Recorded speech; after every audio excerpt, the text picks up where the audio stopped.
감사합니다. 오늘 우리가 함께 살펴볼 말씀은 사무엘하 6장 12절부터 23절까지 말씀입니다. 사무엘하 6장 12절부터 23절까지 말씀입니다. 네, 우리 한 절씩 같이 교독하도록 하겠습니다. 사무엘하 6장 12절부터 23절까지 말씀입니다. 12절 제가 먼저 보겠습니다. 어떤 사람이 다윗 왕에게 아뢰어 이르되 여호와께서 하나님의 궤로 말미암아 오베데돔의 집과 그의 모든 소유에 복을 주셨다 한지라. 다윗이 가서 하나님의 궤를 기쁨으로 메고 오베데돔의 집에서 다윗성으로 올라갈세. 여호와의 궤를 맨 사람들이 6걸음을 가매 다윗이 소와 살진 송아지로 제사를 드리고 다윗이 여호와 앞에서 힘을 다하여 춤을 추는데 그때 다윗이 배 에봇을 입었더라.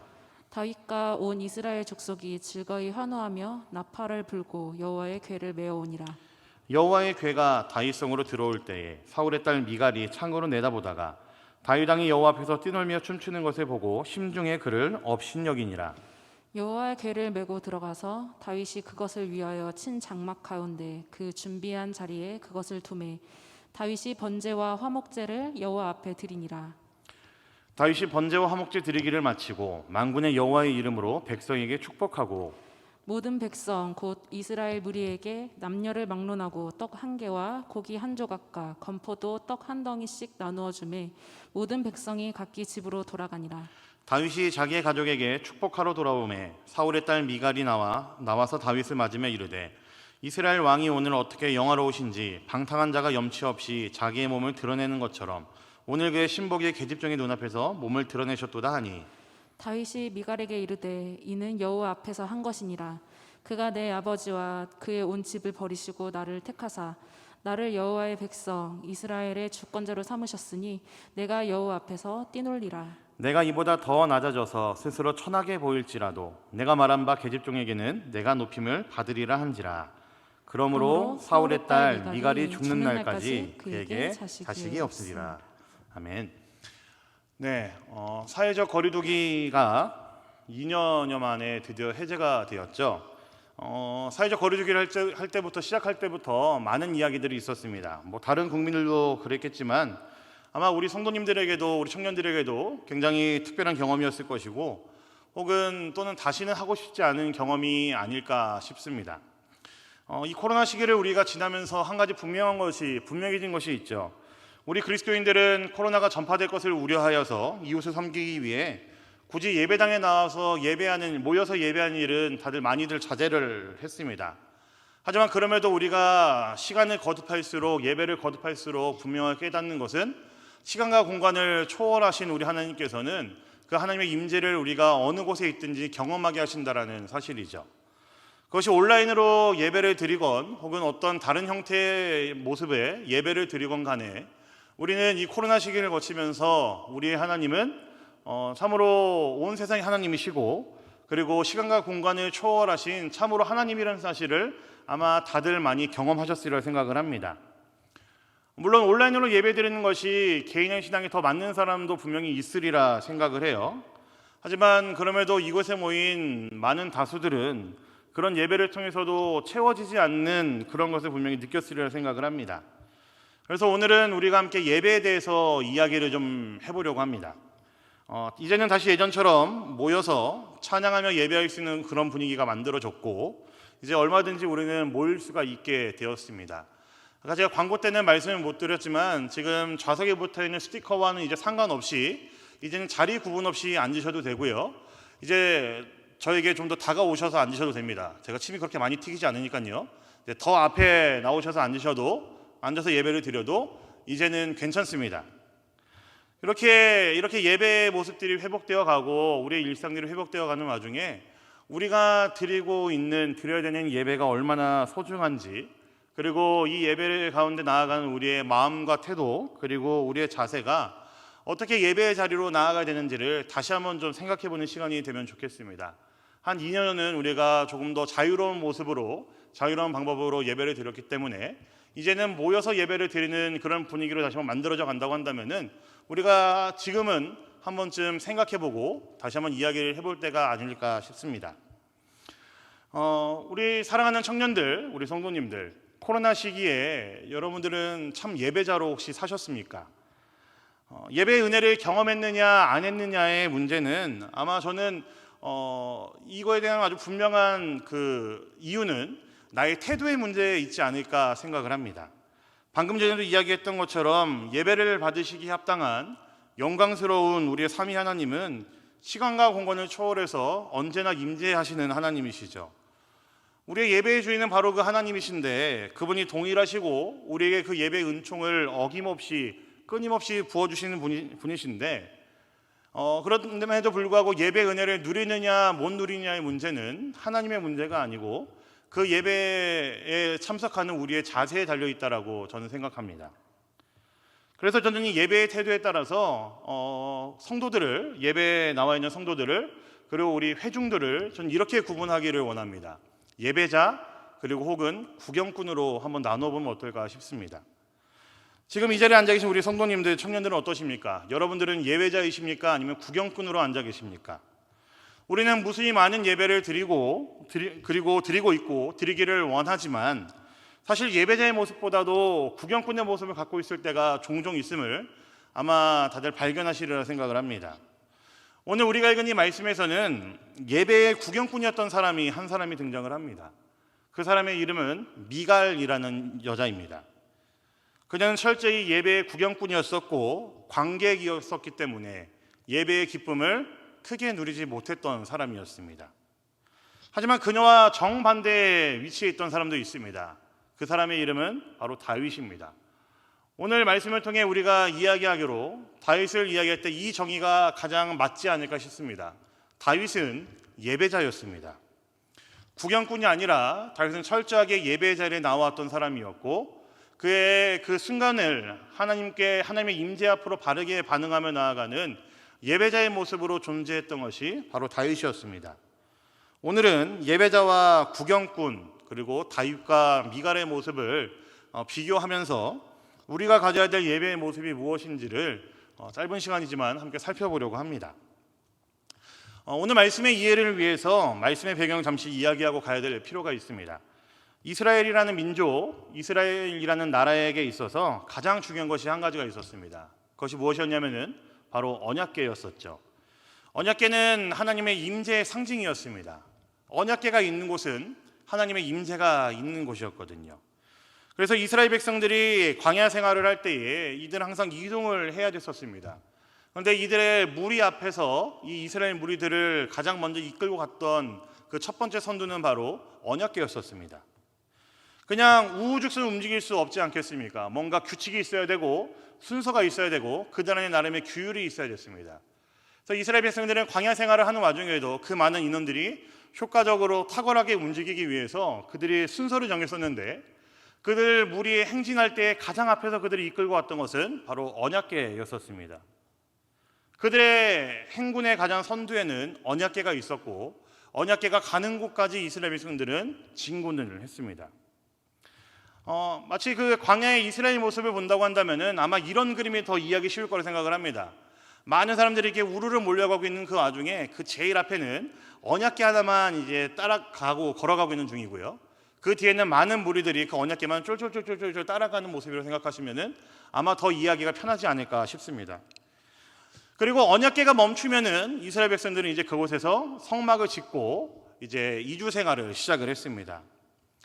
그만큼 언약궤라는 것은 하나님의 백성들을 하나님의 인도하시고 하나님의 보호하신다라는 표현이었고 그들의 모든 무리 안에는 하나님의 임재가 있었다라는 아주 특별한 표현이 바로 언약궤였었습니다.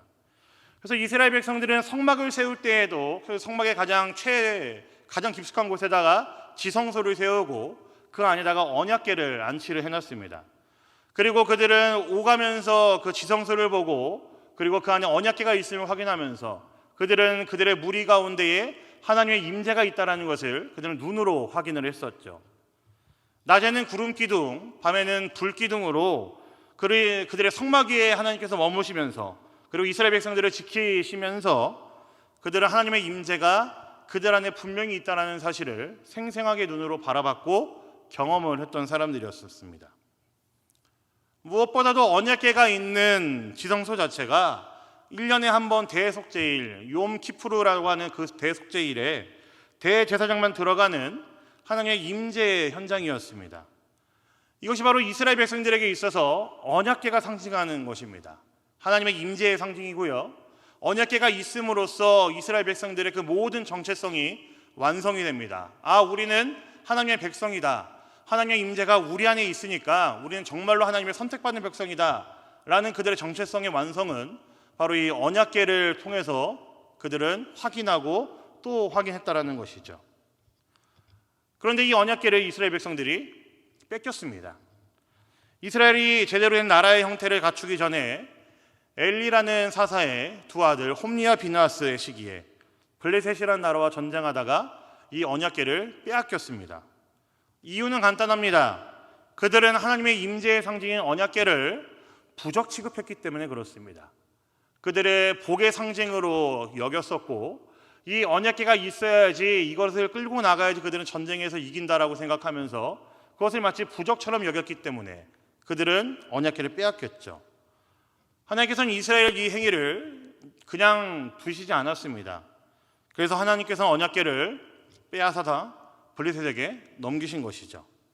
오늘 말씀은 블레셋에게 빼앗겼던 이 언약궤가 돌아오면서 생기는 일을 다루고 있습니다. 이스라엘이 그동안 잃어버렸던 하나님의 임재의 상징이었던 언약궤를 돌려받는 순간입니다. 아마 꽤 긴 시간 동안 이스라엘에는 언약궤가 존재하지 않았었을 겁니다. 왜냐하면 다윗이 30세의 왕위에 오르고 난 이후에, 그리고 헤브론에서 7년을 다스렸다라고 기록이 되어 있습니다. 그리고 그 후에 돌려받게 된 것이기 때문에 이 시기들을 그냥 놓고 비교해 본다면은 아마 이스라엘 안에는 언약궤가 최소 몇십 년은, 수십 년은 아마 그들 안에 없었던 것으로 우리는 알 수가 있습니다. 그리고 굉장히 오랜 시간 뒤에 이스라엘은 이 언약궤를 돌려받게 된 것이죠. 하나님의 임재의 상징인 언약궤가 거진 10년 년 만에, 아주 오랜만에 그들에게 돌아옵니다.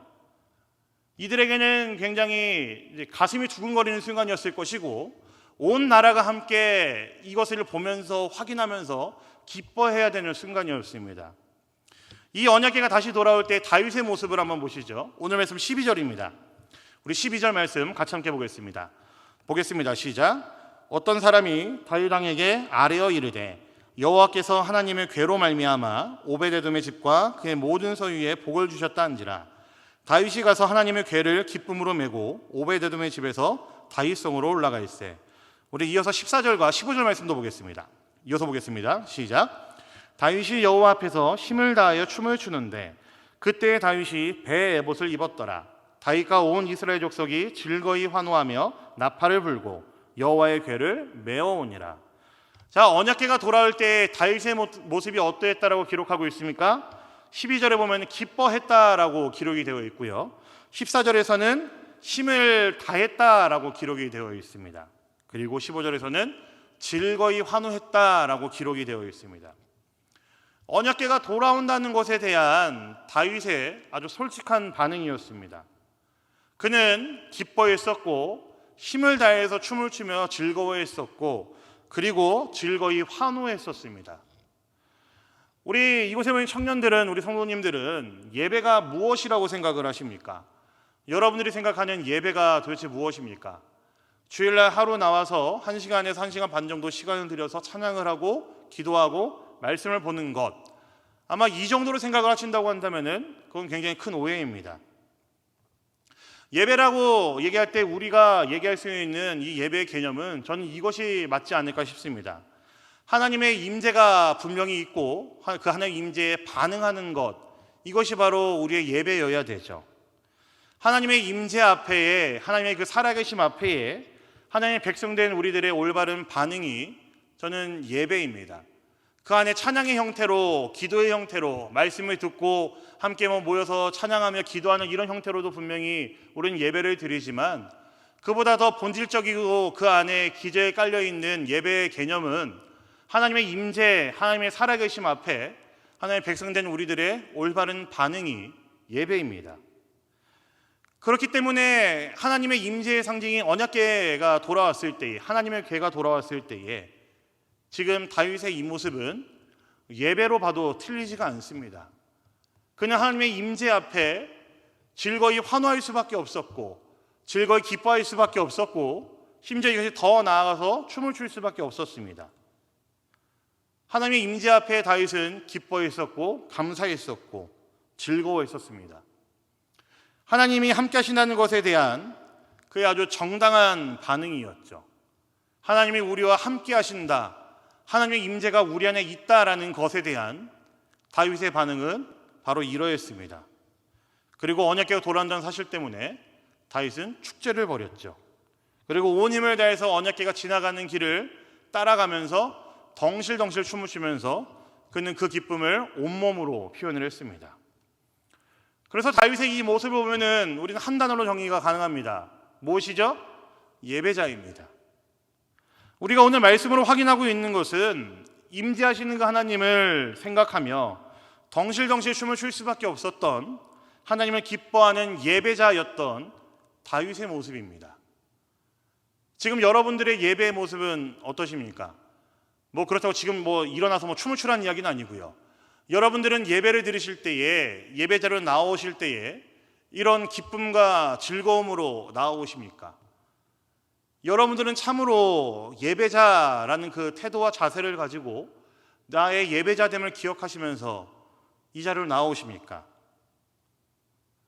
오늘 말씀을 들으면서 우리가 계속해서 좀 생각을 해볼 필요가 있고 고민을 해볼 필요가 있는 문제가 아닐까 싶습니다. 우리가 지금 말씀을 통해 확인하는 것은 예배자로 살았던 다윗의 그가 드렸던 진짜 예배의 모습이었습니다. 하나님의 임재 앞에 정당한 반응을 했죠. 하나님의 임재를 기억하면서 그는 기뻐했고 즐거워했고 춤을 췄습니다. 많은 사람들 앞에서 그는 환호했습니다. 그의 체면에 신경 쓰지 않고 채통을 지킬 필요 없이 그 근원적인 즐거움 때문에 그는 기뻐했고 사람들 앞에서 하나님을 예배했죠. 이런 다윗과 정반대의 사람도 오늘 말씀에 등장을 합니다. 그게 누구죠? 미갈입니다. 하나님의 언약궤가 돌아왔을 때에 예배하는 다윗의 모습과는 다르게 미갈의 자세도 딱 한 단어로 정의가 가능합니다. 무엇이었습니까? 구경꾼입니다. 미갈의 모습은 예배에 직접 참여했었고 기뻐했었던 다윗과 굉장히 다르지요. 아마 그녀는 창문을 통해 이 하나님의 언약궤가 들어오는 모습을 보면서, 그리고 그 앞에서 다윗이 춤을 추는 것을 보면서 아마 이런 마음이었을 겁니다. 어디까지 하는지 한번 두고 보자. 요거 언제까지 가나 한번 보자. 아마 이런 마음이었을 겁니다. 그리고 별로 관심이 없었습니다.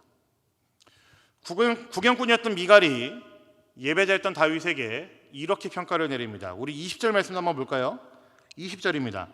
같이 보겠습니다. 시작. 다윗이 자기의 가족에게 축복하러 돌아오매 사울의 딸 미갈이 나와서 다윗을 맞으며 이르되 이스라엘 왕이 오늘 어떻게 영화로우신지 방탕한 자가 염치 없이 자기의 몸을 드러내는 것처럼 오늘 그의 신복의 계집종의 눈앞에서 몸을 드러내셨도다 하니. 미갈의 관심이 무엇이었죠? 다윗의 관심은 하나님의 임재였었고 하나님의 언약궤가 그들을 돌아온다는 것에 관심이 있었습니다. 하나님의 살아계심을 다시 한번 목도했다는 데 다윗의 관심이 있었습니다. 그런데 미갈의 관심은 하나님의 임재에 관심이 없었습니다. 오직 미갈의 관심은 다른 사람의 시선이었습니다. 지금 읽은 이 20절 말씀 간단하게 요약하면 이렇습니다.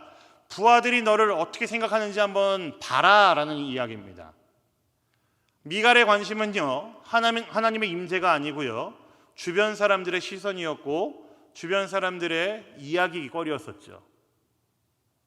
다른 사람들의 평판이 미갈에게는 중요했었습니다. 미갈의 자세는 무엇입니까? 구경꾼입니다. 조금 더 고상한 표현을 쓴다면 아마 관객이라는 단어도 맞을 것 같습니다. 지금 이 자리에 나와 계신 우리 청년들, 우리 성도님들은 어떠십니까? 어떤 마음으로 여러분들 앉아 계십니까? 여러분들은 구경꾼이십니까? 예배자이십니까? 그 답을 내리셔야 됩니다. 지금 이 자리에 어떤 마음으로 어떤 자세로 앉아 계신지 여러분들의 태도를 돌아보실 필요가 있고 여러분들의 마음을 한번 돌아보실 필요가 있습니다. 구경꾼이십니까? 예배자이십니까? 만약 여러분들이 예배자로 서길 원하신다면, 예배자의 자세로 예배를 드리길 원하신다면, 그렇다면 우리는 어떤 자세로 예배자로 나아가야 될까요? 두 가지 키워드로 좀 정의를 해봤습니다. 그 첫 번째 단어는 저는 감사라고 생각을 합니다. 오늘 말씀에서 그 근거를 찾을 수가 있습니다. 우리 오늘 말씀 21절과 22절 말씀 한번 보겠습니다. 같이 보겠습니다. 시작. 다윗이 미갈에게 이르되 이는 여호와 앞에서 한 것이니라. 그가 내 아버지와 그의 온 집을 버리시고 나를 택하사 나를 여호와의 백성 이스라엘의 주권자로 삼으셨으니 내가 여호와 앞에서 뛰놀리라. 내가 이보다 더 낮아져서 스스로 천하게 보일지라도 내가 말한 바 계집종에게는 내가 높임을 받으리라 한지라. 여러분, 다윗의 이 고백이 무엇을 말하고 있는지 아십니까? 그가 지금 이야기하고 있는 것은요, 그 스스로가 왕임에도 불구하고 얼마나 나약한지, 얼마나 연약한 존재인지를 스스로 알고 있다라는 고백입니다. 그렇기 때문에 하나님께서 자신을 지키셨었고 그 하나님의 은혜로 자신이 살고 있음을 다윗이 지금 고백을 하고 있습니다. 그 은혜를 내가 알고 있기 때문에 내가 춤추지 않을 수 없었고, 그 은혜를 내가 경험했기 때문에 내가 사람들 앞에 나의 왕으로서의 체면이 조금 깎인다 할지라도 내가 이렇게 덩실덩실 춤을 추지 않을 수 없었다라고 이야기를 하는 것이죠. 여러분, 우리의 예배가 이렇게 되어야 된다고 저는 생각을 합니다. 우리가 왜 하나님을 예배합니까? 그냥 신이라서요? 하나님이라서요? 아니요, 사실은 그렇다고 한다면은 우리는 다른 종교에 가서 예배하는 것과 크게 다르지 않을 겁니다. 우리가 왜 하나님을 예배하기 위해 이 자리에 모였습니까? 죽을 수밖에 없는 우리를 구원하신 하나님의 그 은혜를 우리가 그 누구보다 뼈저리게 알기에, 경험했기에 우리는 그 하나님을 만나기 위해, 예배하기 위해 모인 거 아니겠습니까? 사실 고난주간 부활절이라서가 아니라 우리는 매일매일의 삶에서, 그리고 혹은 정해진 시간 속에서 우리는 하나님을 언제든지 경험할 수 있고 언제든지 만날 수 있는 자들입니다. 그렇기 때문에 우리가 일주일에 한 번 모여서 이렇게 함께 집중적으로 예배를 드린다는 것은요, 아주 엄청난 사건이죠. 우리가 각자의 자리에서 경험했던 그 하나님을 각자의 자리에서 경험한 그 십자가를 우리의 마음에 품고 와서 함께 한 마음으로 예배를 한다는 겁니다. 각자의 상황이 다르고 사건이 다르고 경험들이 다르지만 우리를 구원하시는 그 하나님의 은혜를 알기 때문에 우리는 한 자리에 모여서 하나님을 예배합니다. 그래서 우리가 함께 모여서 예배하는 이 사건 자체가 엄청난 사건입니다. 다윗의 언약궤가 돌아올 때에 그의 체면도 생각 않고 덩실덩실 춤출 수 있었던 이유는 바로 여기에 있었습니다. 죽을 수밖에 없는 자신을 구원하신 하나님의 그 은혜를 분명히 알았기 때문이고, 그 은혜에 그는 이렇게 반응할 수밖에 없었기 때문이죠. 나를 구원하신 그 하나님이, 나를 살리신 그 하나님이 지금 이 자리에 임재하는데, 여러분, 예배 안 하고는 못 베깁니다. 우리가 그 하나님께 경배하지 않고는 우리는 도저히 버틸 수가 없을 겁니다. 모쪼록 원하는 것은 우리가 살아계신 그 하나님 앞에 참으로 전심을 다해 예배할 수 있는 자가 되기를 간절히 원할 뿐입니다. 우리를 구원하신 그 하나님의 은혜 앞에, 지금도 온 세상을 다스리고 계시는 그 하나님의 그 임재 앞에 우리가 참으로 전심을 다하여서 예배하며 나아가야 됩니다. 그래서 우리가 예배자로 섰을 때의 자세, 첫 번째 키워드는 감사입니다. 우리를 구원하신 하나님, 지금도 우리를 다스리고 계시는 그 하나님, 그 앞에 그 임재를 생각할 때에 우리는 감사함으로 나아갈 수밖에 없습니다. 두 번째 단어는 목마름으로 나아가는 것, 혹은 단어를 바꾸자면요, 갈망이라고 할 수가 있을 것 같습니다. 언약궤가 돌아온다는 것이 다윗에게는 얼마나 기다려온 시간이었겠습니까? 그가 기름 부음을 받기 전에 빼앗겼었던 하나님의 임재의 상징, 이제 그것이 정말로 돌아옵니다. 이제 이스라엘은 정말로 이스라엘다워질 수가 있습니다. 그들의 정체성이 흔들리는 와중에 그들은 살아왔었고, 이제 하나님의 임재의 상징인 언약궤가 그들에게 돌아오기 때문에 이제 정말로 이스라엘은 하나님의 백성답다라고 이야기할 수 있을 것입니다. 그러니까 다윗이 얼마나 이 시간을 사모해왔겠습니까?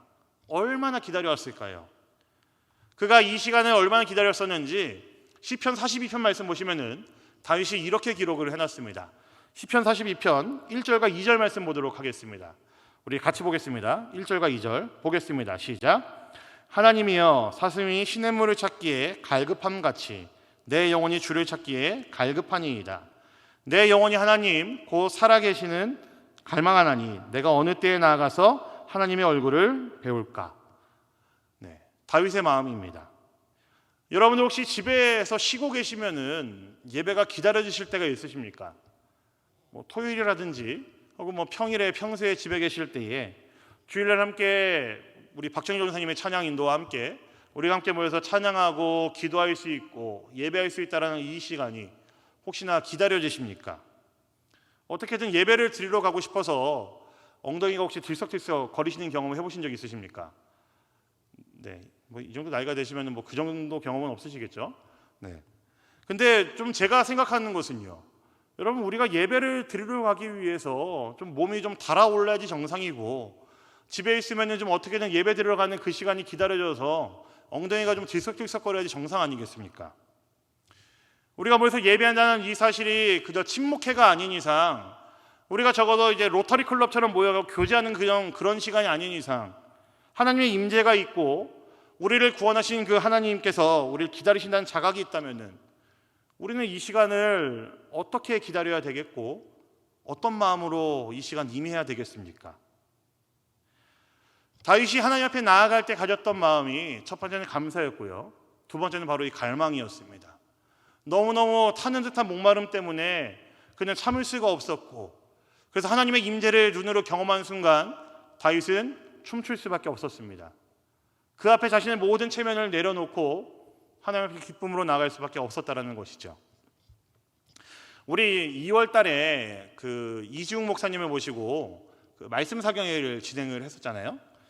뭐 아직 이제 코로나가 진정되기 전이었음에도 불구하고 뭐 여러 가지 많은 계획들이 있었고 이미 짜놓은 그 스케줄들이 있었기 때문에 여러 가지 제약들 가운데서도 우리는 그 말씀 사경회를 진행을 했었죠. 뭐 식사부터 뭐 진행, 뭐 여러 가지 순서들 정도 사실 우리 마음대로 마음 내키는 대로 다 하지 못했습니다. 여러 가지 제약들을 좀 생각하면서 우리는 진행을 해왔었죠. 그럼에도 그때 이 자리에 30명이 조금 안 되는 청년들이 모였었거든요. 그래서 이틀간 밤마다 모여서 찬양을 하고 말씀 듣고 기도하고 난 다음에 마지막 날에 저랑 이야기하고 이야기 나눴던 거의 모든 청년들이 저에게 했었던 공통된 이야기들이 뭔지 아십니까? 정말 이거였습니다. 이제야 살 것 같아요 였습니다. 모여서 이제 함께 찬양하고 기도하고 말씀 들었고 그리고 그 말씀 들은 바대로 기도하고 결단했다는 것 때문에 그들의 공통된 표현들이 이제야 좀 살 것 같습니다 였습니다. 이제 좀 예배 드리는 것 같아요 라는 것이 그들의 반응들이었었습니다. 다들 너무너무 뜨겁게 기도하고 싶었고 찬양하고 싶었고 말씀을 듣고 싶어 했었죠. 저는 이런 마음들이 분명히 있었기 때문에 이틀 저녁만 진행을 했지만 그 시간들에 그래서 많은 은혜가 있었다고 저는 믿고 있습니다. 우리가 예배를 올 때에 예배 자리에 앉아있을 때 가져야 되는 마음이 바로 이런 마음입니다. 갈망하는 거죠. 사슴이 시냇물을 찾기에 갈급한 것 같이 목마른 사람에게 물 갖다 주면 물이 최고다라고 이야기하는 것처럼 예배를 드리기 위해 이 자리에 앉아있는 우리 모두가 가져야 되는 마음은 앉아보니까 예배가 최고네, 하나님께 찬양하는 것이 최고네, 기도하는 것이 정말 최고네, 내 영혼에 이렇게 도움되는 것이 없네 라고 외치는 것, 이 갈망함이 우리에게 너무나 필요하지 않겠습니까? 수련회 때 특별히 마련된 어떤 집회 때뿐만이 아니라 우리가 드릴 수 있는 모든 예배에 대해서 우리의 마음과 태도를 점검해 보셔야 됩니다. 물론 이제 앞에서 설교하는 자의 설교가 양에 안 차실 수도 있어요. 네, 안경을 끼고 왔지만 뭐 양에 안 차실 수도 있죠.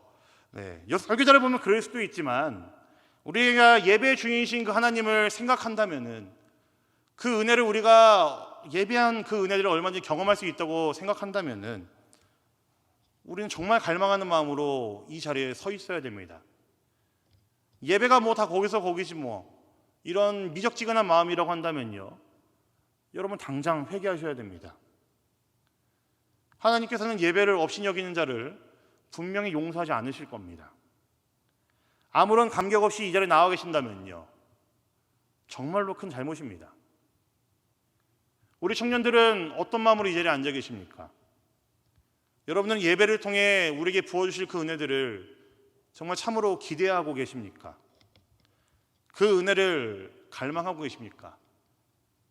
예배를 기다려야 됩니다.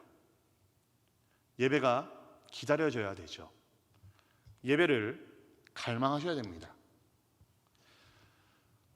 마무리를 좀 하겠습니다. 다윗과 미갈의 상반된 모습을 통해 예배자와 구경꾼의 모습을 조금 비교를 해보았습니다. 모쪼록 바라기는 이곳에 모인 우리 모든 성도님들, 청년들은 구경꾼이 아니라 예배자이기를 소망합니다. 남녀노소 구분 없이 우리 주님께서는 당신의 십자가로 구원한 우리 모두를 분명히 예배자로 부르셨습니다. 혈기왕성한 청년들의 예배 때만 혹은 청소년들의 예배 때만 기쁜 것이 아닙니다. 연세가 높으신 장로님, 권사님에서부터 아주 어린 자녀들에게 이를 때까지 예배는 기쁠 수 있습니다. 예배의 은혜로 함께하고 있는, 예배의 은혜를 부어주시는 그 하나님을 생각할 때에, 예배의 주인을 생각할 때에 우리가 드리는 모든 예배는 기쁠 수 있고요, 감사할 수밖에 없습니다. 내가 얼마나 연약하고 죄악된 자였는지, 이런 나를 부르시고 구원하신 하나님의 은혜를 여러분들 참으로 아신다면은, 그 은혜를 여러분 참으로 기억하신다면은 우리들의 예배는 감사 일색일 수밖에 없고 기쁨과 즐거움 일색일 수밖에 없겠죠. 이 자리에 우리가 아무런 기대 없이 앉아 있다는 거, 그저 팔짱 끼고 앉아서 어디 오늘은 무슨 설교를 하는지 들어보자라는 식으로 예배를 드린다고 한다면은 이것만큼 저는 하나님 앞에 죄악된 것은 없다고 생각합니다. 왜냐하면 하나님께서는 우리를 부르셨을 때에 이 자리를 갈망하게 하셨고 그 누구보다 기대하게 하셨기 때문에 그렇죠. 누구의 설교가 좋고 나쁨은 나중 문제입니다. 찬양을 연주하는 밴드의 연주가 현란하거나 현란하지 않는 것도 나중 문제입니다. 우리는 그 누구보다 그저 이 예배 자리를 갈망해야 되는 자들입니다. 사랑하는 우리 대림교회 성도님들, 우리 청년들, 살아계시고 참으로 우리의 하나님이신 영광스러우신 우리 삼위 하나님의 임재를 기억하면서 이 예배 자리를 갈망하는 여러분 모두가 되기를 간절히 소망합니다. 여러분, 예배라는 단어를 찾아보면요, 히브리어로는 아바드라는 단어를 씁니다. 이 단어 갖고 있는 가장 주된 의미는 섬기다라는 의미입니다. 헬라어로는요, 프로스키네오라는 단어를 씁니다. 이 단어의 의미는요, 엎드리다, 복종하다라는 의미를 갖고 있습니다.